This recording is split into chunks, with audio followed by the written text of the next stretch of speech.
Después de que yo ya tengo preparada la colmena recría, al tercer día, como le digo, puede ser al día anterior o a los 2 días, estoy hablando desde mi experiencia, cuando preparo la colmena recría, al tercer día hago las transferencias, porque creo, y esto es un concepto muy personal, de pronto a algunos no les parecerá, el alimento que yo le estoy dando en el suplemento de proteína y en el jarabe da la oportunidad de ser transferido hacia hacia las obreras nodrizas, ser incorporado en su sistema para que al tercer día pues ya tengan bastante reserva, tengan bastante posibilidad de desarrollar la jalea real que yo voy a necesitar. Entonces, en el día de la transferencia, yo utilizo un frasco pequeño con un poquito de agua simplemente para humedecer el palillo chino, no para poner en la cúpula.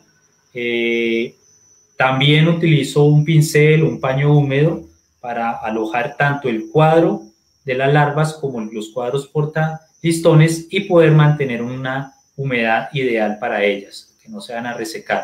Es importante que en el día de la transferencia tener en cuenta las condiciones medioambientales, la importancia del clima. Generalmente en épocas lluviosas se ha podido observar que baja muchísimo la tasa de aceptación. Lo ideal es hacerlo en días soleados, de buen calor, pero siempre garantizar mantener la humedad dentro del espacio. Para eso, pues se utiliza el atomizador. Lo que uno hace es que en el momento de la transferencia con el atomizador moja alrededor para mantener esa humedad por encima del 60-70%. Y lo que se hace generalmente es revisar cuando yo voy a hacer el traspaso hacia el módulo que yo quiero, que ya puede ser el núcleo o la cámara de la doble colmena, siempre es verificar que no haya formación de celdas reales.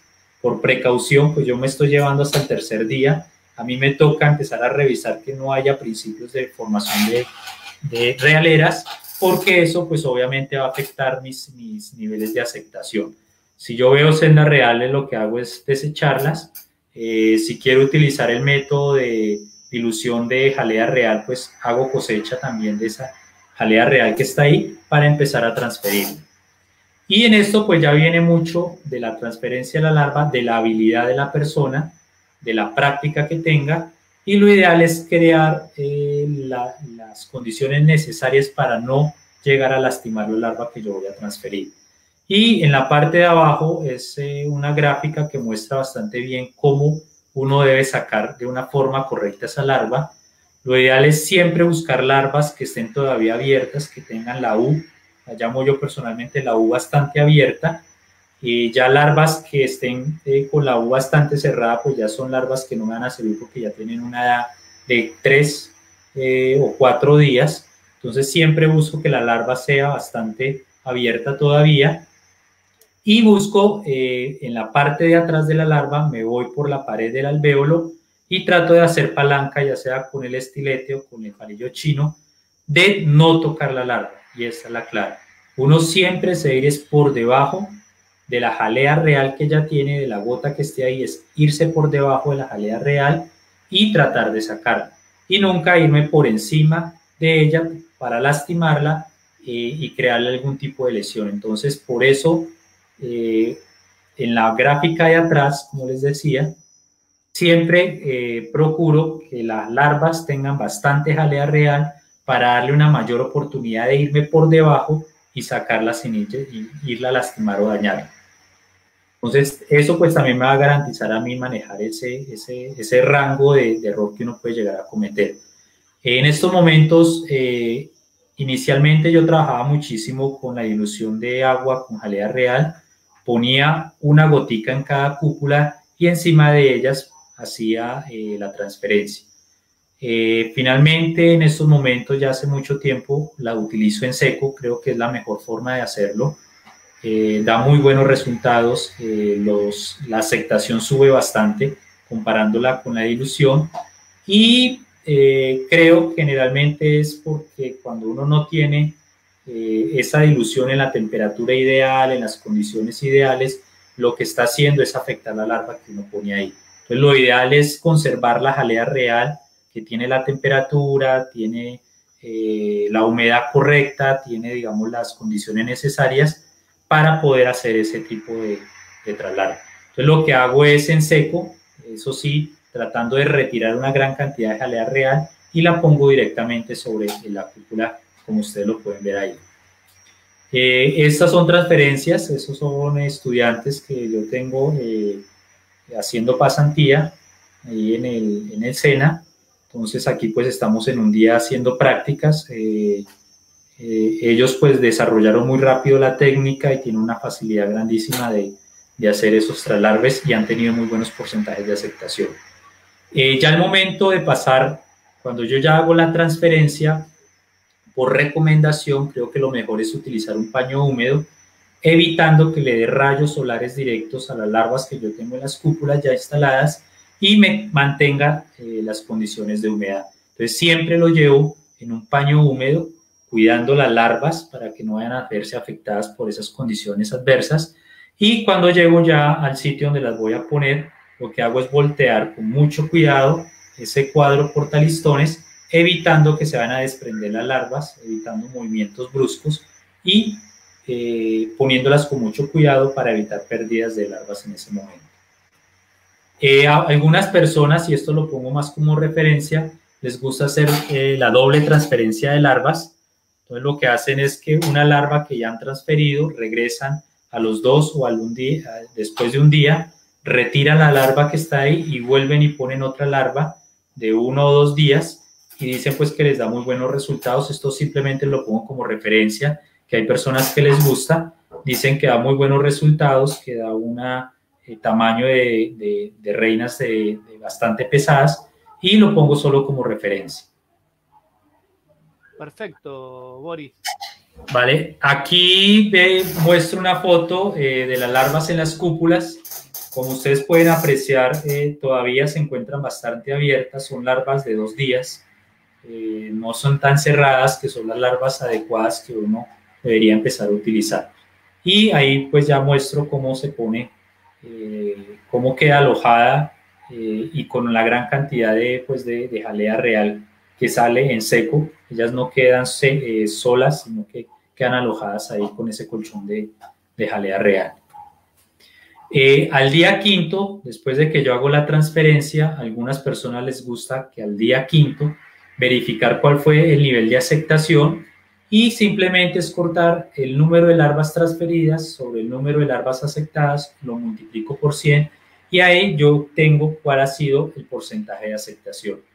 Lo que uno esperaría, de acuerdo a los métodos, es obtener porcentajes de aceptación por encima del 80%, es un punto óptimo, pero generalmente cuando uno empieza en este tema de hacer reinas, los porcentajes de aceptación son bajos, son del 30-40%, pero ya cuando uno tiene la habilidad, logra por encima del 80%, incluso llega uno al 95%, casi al 98% de aceptación.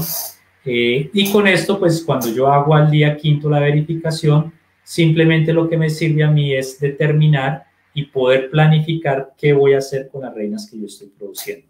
O sea, si yo de 25 realeras obtengo un 80% de aceptación, pues sé que voy a contar con 17, 18 realeras y yo ya tengo que empezar a planificar qué quiero hacer con esas realeras. Voy a abrir núcleos, voy a enrularlas, voy a empezar a hacer recambio de reinas.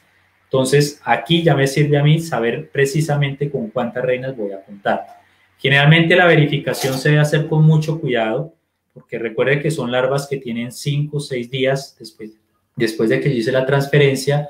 Por lo tanto, movimientos bruscos hacen que se pueda perder esa larva, se desprenda de la parte de arriba. Y obviamente también hacerlo en tiempo seco, soleados, para evitar choques térmicos que puedan afectar el desarrollo de esa larva que está ahí. Entonces, siempre buscar días soleados, no hacer movimientos bruscos y hacer una revisión muy rápida, no sacarla bastante para evitar corrientes de aire. Y como dije, finalmente sirve para programar las actividades que yo voy a realizar con las realeras. Al 10º día, después de que yo hago la transferencia, cuento 10 días, miro y empiezo a evaluar las celdas maduras que se han empezado a desarrollar. Y aquí pues yo ya tomo la decisión qué es lo que yo quiero hacer. Voy a enrular esas celdas reales o las voy a llevar directamente hacia los núcleos de fecundación. También me da la posibilidad de evaluar la calidad de esas celdas que están ya maduras, mirar el tamaño, la conformación, el color. Yo ahí empiezo a descartar algunas que ya se encuentren de colores oscuros, que se encuentren de tamaños pequeños, chatos.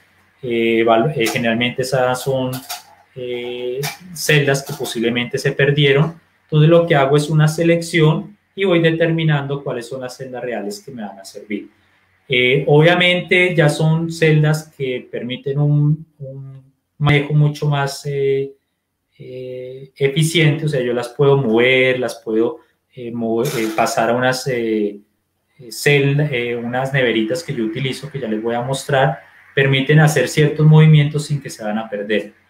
Obviamente son muy resistentes, pero pues no tampoco escogerlas como de sonajero y mirar ahí cómo están, porque pues ya las voy a empezar a afectar.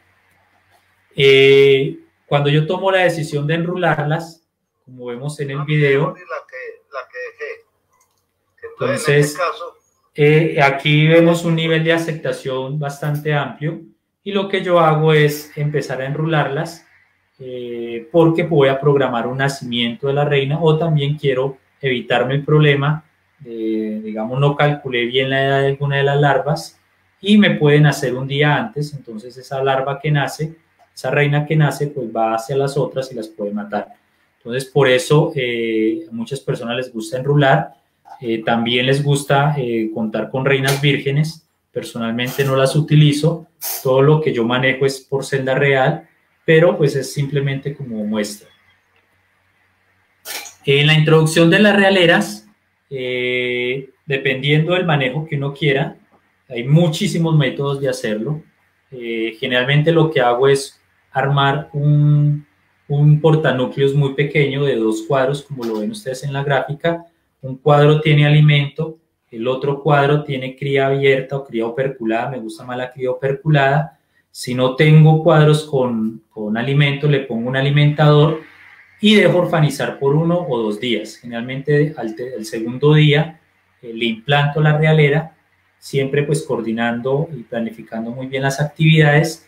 Y a algunas personas les gusta cuando implantan la realera utilizar un protector de realera para que no vayan a haber pérdidas. Pero generalmente uno, si no tiene ese protector de realeras, la puede poner, obviamente siempre respetando un buen periodo de orfandad para que sea mejor aceptada.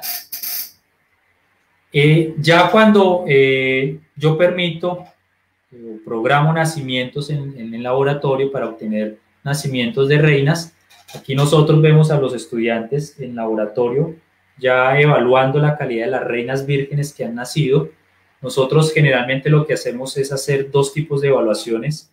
Una evaluación del fenotipo de la reina, miro que tenga las alas desplegadas, que tenga muy buen desplazamiento, los 3 pares de patas estén completos, y hago otro tipo de evaluación y es pesar ese tipo de reinas para determinar cuál fue el peso al nacimiento de esas reinas. Y eso tiene varias implicaciones porque generalmente está relacionada con un mayor peso del nacimiento, pues va a ser una reina de mejor calidad, pero también he visto que reinas más pesadas son reinas que van a ser mejor aceptadas en el momento de la introducción. Y aquí pues yo llevo unas jaulas que tengo con nodrizas, entonces la marco, se pesa, se deja secar la pintura y luego la pongo en jaulas individuales con las nodrizas para que sea alimentada. Entonces aquí vemos lo que se hace, generalmente pues incubadoras, si yo tengo la posibilidad de contar con una incubadora, o si no pues de esta forma como hacíamos en Marengo, que es en el Dr. Tello y donde también trabaja Giovanni, teníamos una incubadora acondicionada para eso. Entonces vemos aquí el modelo, en cada frasquito se ponía en la parte de abajo una pelotica de candy, papel higiénico, y en cada frasquito se ponía la realera. En ellas pues esperaba el periodo de nacimiento y luego pues uno hacía la evaluación del fenotipo y luego la pesaba. Y en la figura de acá vemos el peso de la reina, en este caso pues pesó 193 miligramos, que es un peso ideal. Uno siempre busca que estén por encima de los 180 miligramos.